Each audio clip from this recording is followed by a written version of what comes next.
Chaque année, nous sommes de plus en plus nombreux à souffrir d'allergies respiratoires. Elles touchent plus de 25% des Français. 85% des allergies sont dues au pollen et aux acariens. Le printemps et l'automne sont les saisons les plus propices à la pollinisation et donc aux allergies. Cela peut engendrer de nombreux désagréments, démangeaisons de nez, nez qui coule, éternuements à répétition, larmoiements, yeux rouges, palais et oreilles qui démangent. Cela peut handicaper la vie sociale et professionnelle.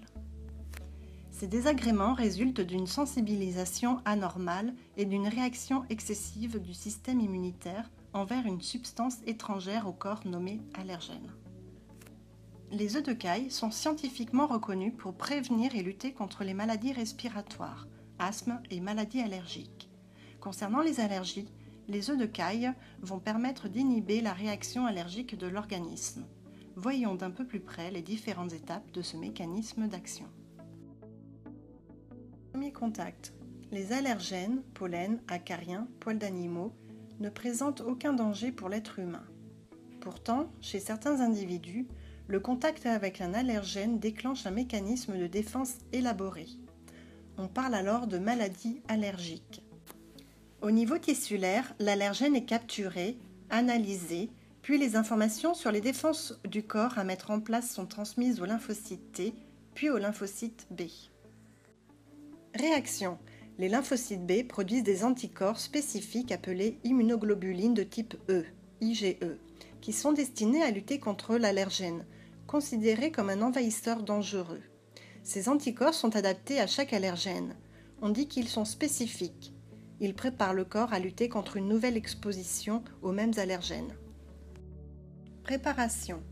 Les IgE se fixent sur les récepteurs des mastocytes, cellules que l'on trouve dans tous les territoires du corps en contact avec le milieu extérieur, le nez, les bronches, la peau ou le système intestinal.